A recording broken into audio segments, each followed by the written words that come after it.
বর্তমান সময়ে সারা বিশ্বে যে কয়েকজন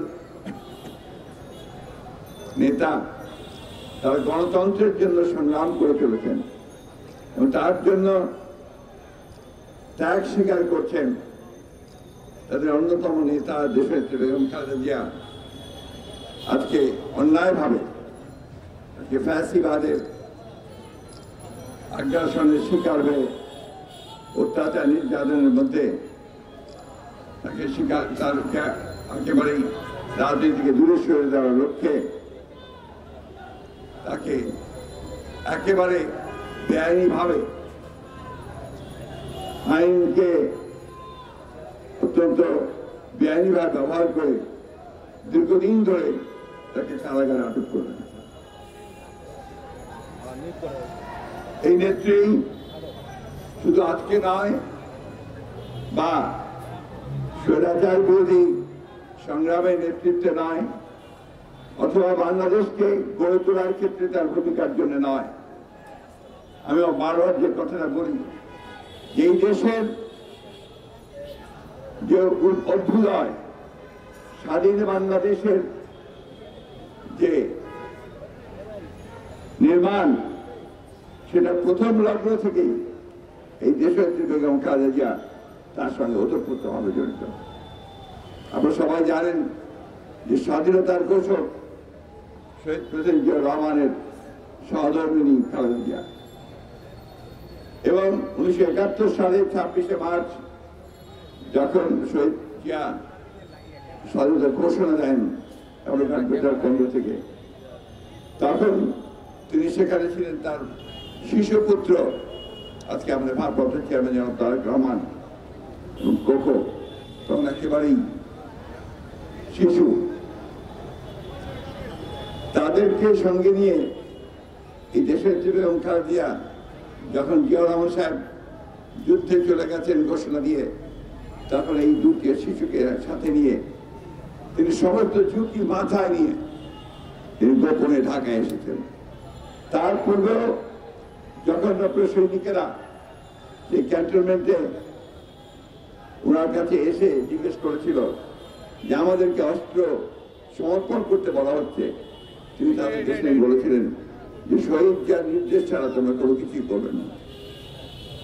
সেই শুরু হয়েছিল তার মুক্তি সংগ্রাম এবং ঢাকায় এসে অল্প কিছুদের মধ্যেই তিনি গ্রেফতার হয়েছিলেন পাক সেনাবাহিনী এবং দীর্ঘ 9 মাস তিনি কারাগারে ছিলেন পাক সেনাবাহিনী। তার শাহাদাতের পরে দেশনেত্রী বেগম খালেদা জিয়া শহীদ প্রেসিডেন্ট জিয়াউর রহমানের সেই পতাকা, যে পতাকা ছিল স্বাধীনতার পতাকা, যে পতাকা ছিল গণতন্ত্রের প্রতীকা, যে পতাকা ছিল বাংলাদেশের মুক্তির পতাকা, সেই পতাকাকে তিনি তুলে ধরেছিলেন এবং দীর্ঘ 9 বছর রাস্তায় স্বৈরাচারের বিরুদ্ধে সংগ্রাম করেছেন, সামনে থেকে মিছিলের নেতৃত্ব দিয়েছেন, কারাগারে গেছেন, গণতন্ত্রের প্রশ্নে তিনি কখনো আপোষ করেন।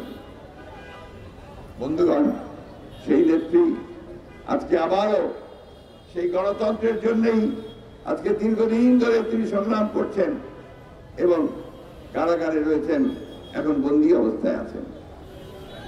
প্রতিদিনই তাকে মৃত্যুর সঙ্গে লড়তে হয়।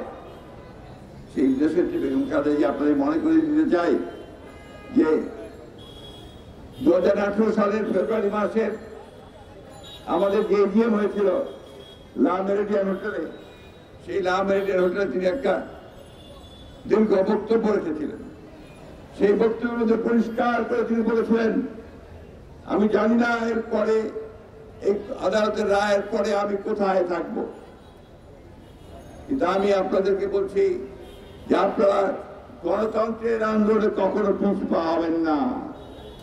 আপনাদের সমস্ত শক্তি দিয়ে আপনারা গণতন্ত্রের জন্য আন্দোলন করবেন, গণতন্ত্রকে মুক্ত করবেন, এই ছিল তার নির্দেশ। এবং পরবর্তীকালে তিনি প্রায় 2 বছরের বেশি জীর্ণ পরিত্যক্ত কারাগারে ছিলেন। এরপরে হাসপাতালে নিয়ে আসা হয়েছে, সেখানে তিনি কোনো চিকিৎসা পাননি।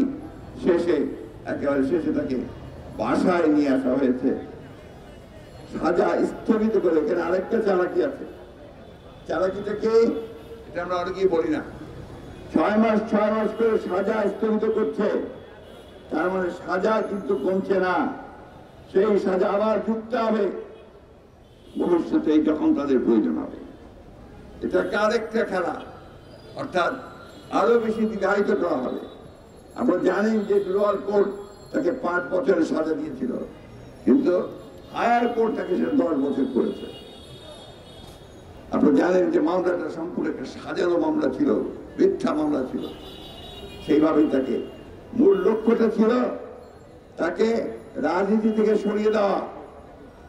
তাকে সরিয়ে দেওয়া মানে এই দেশের জাতীয়তাবাদী আন্দোলনের মূল নেতৃত্বকে সরিয়ে দেওয়া, স্বাধীনতার পক্ষের শক্তিকে সরিয়ে দেওয়া, উন্নয়নের পক্ষের শক্তিকে সরিয়ে দেওয়া।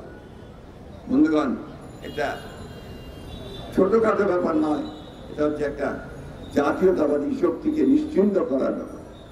আজকে দেশপ্রেমিক যারা যেসব মানুষ আছেন, আজকে দেশকে যারা ভালোবাসেন, তারা সবাই আজকে অত্যন্ত উদ্বিগ্ন যে বাংলাদেশে এখন যারা শাসন করছে এরা বাংলাদেশকে বিক্রি করে দিচ্ছে, তাদেরকে ধ্বংস করে দিচ্ছে, প্রতিটি প্রতিষ্ঠানকে তারা ধ্বংস করেছে। এখানে আইনের শাসন বলতে কিছু নেই।